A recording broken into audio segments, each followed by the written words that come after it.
Oh boy. Hey Sean, what's going on, bro? And for anybody listening, this is a video, or not video, an audio response to my good buddy PT Sean on YouTube, who we do with our quick question series. So for those who are of a different audience, that is what it is. He put out last week a question saying, what WTF is critical race theory? And I aim to answer that question from him in this little podcast here, and because I felt like a heavy conversation like this, as well as one that could go for however knows how long, was not good for a video format where we usually keep our videos under 10 minutes. So, what is critical race theory? Well, critical race theory is a sociological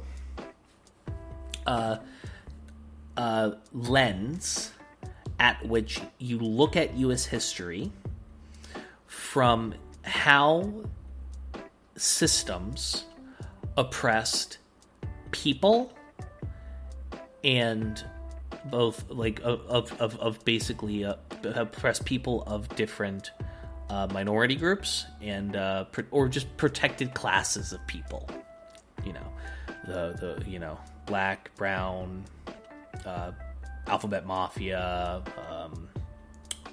disabled, things of that nature. Now, here's my thing. This is a collegiate level class. What do I mean by that?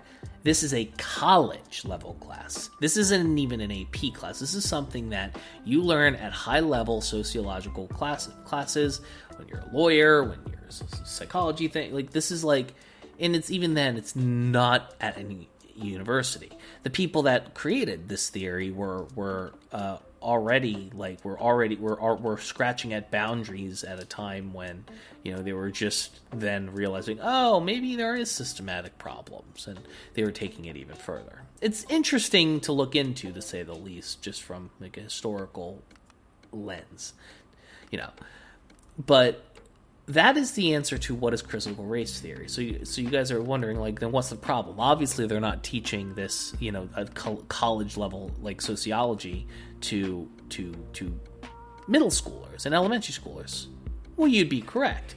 Outside of a handful of zealous Karens with a white saviorism complex, and no teacher is teaching this in America.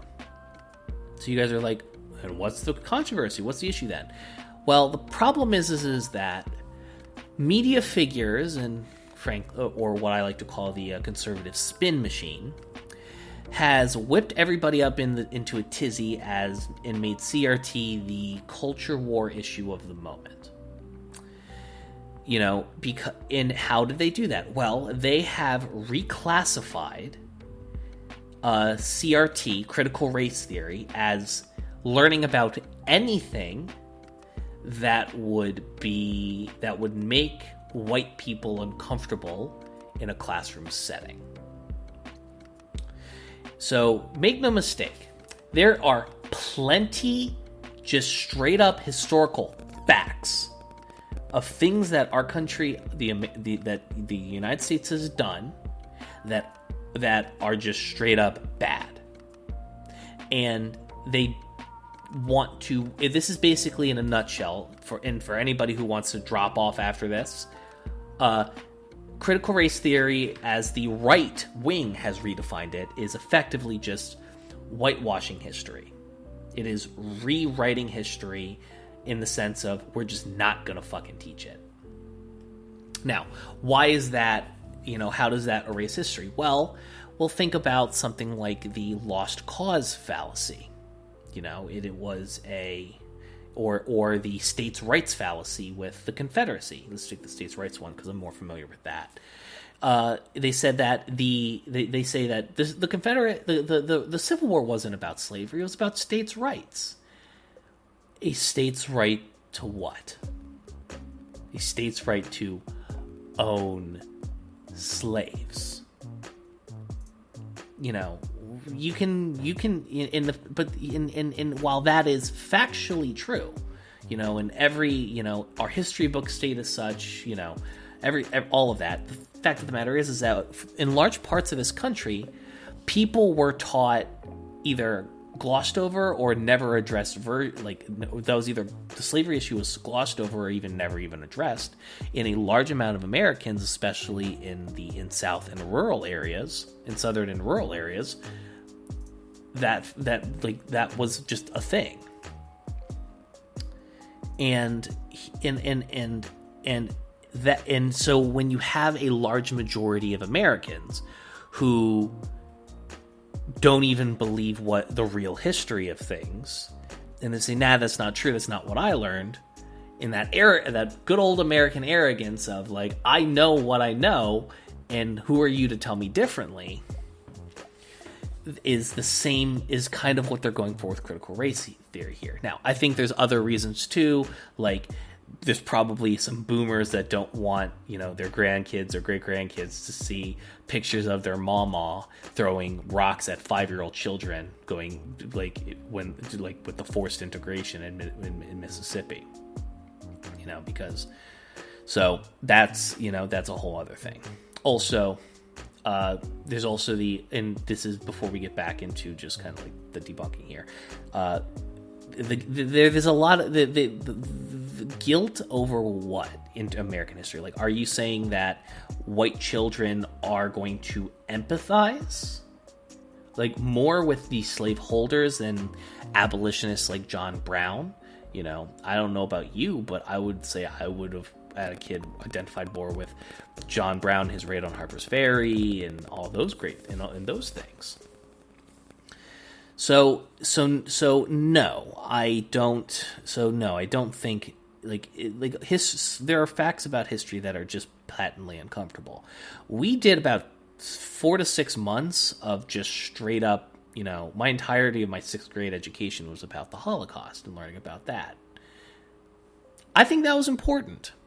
My English teacher, when I asked her, rest her soul, at the time told me about it, I was like, cool, but why are we learning about this? It seems kind of heavy for people our age. And I asked that. She says the ultimate form of bullying. And in my head, who was getting bullied, I was thinking, it's not obviously teaching these motherfuckers anything different. But regardless, tangents. God, this is why I should write scripts. The point is this: critical race theory, when it's espoused by a conservative, means something different when it's espoused by a liberal. Or liberal and leftists, we say it is a collegiate level class. And that's what we're talking about, and you didn't hear about and to be fair, they're bringing this up now because they need a new culture war issue at this point. Here's the second bit, and I'm going to reiterate this fact: when somebody says critical race theory is bad, are you talking about learning about the civil rights movement, or are you talking about the collegiate level class that most sociology majors don't or get a chance to partake in because it's in Ivy League colleges? I would bet every dollar I got that they're not going to admit it that they're against teaching kids about the civil rights movement, but they're teaching about it in a less whitewashed way, because we already teach Black history in this country in an incredibly whitewashed way, even in blue states like our home state of Delaware. The fact of the matter is that critical race theory is just another dog whistle for the right to basically try and brainwash children into thinking like America is the greatest country in the planet, and there's nothing wrong with us, and we can do no wrong, and everything's fine, and you don't need a high minimum wage because this is America, and you're an American, and you can do anything. And to be fair, instilling that level of confidence in kids is great, but at the end of the day, no amount of hours worked no amount of hours worked is gonna give you a fulfilling existence with the pay being as low as it is. But that's a whole nother conversation. God fucking tangents. Point is, critical race theory, whatever. Critical race theory coming from the mouth of a right-winger means learning about black history bad. That's it. You know, that they don't want like boomers, like old ass boomers don't want their grandkids asking them questions about, did you vote for the Civil Rights Act of 1964? They don't want to ask questions like that, like, because there are there's a very, very good chance that there are a lot of old people that are alive right now that went to lynchings back in the 50s and 60s that didn't vote for the that either voted against or voted or were morally in favor of being of not having it pass. So that's basically it in a nutshell. It's a conservative dog whistle for Whitey did nothing wrong. That's it. Thank you guys so much for listening. Love your faces. Go sub to PT Sean on YouTube. And I will see you guys next time.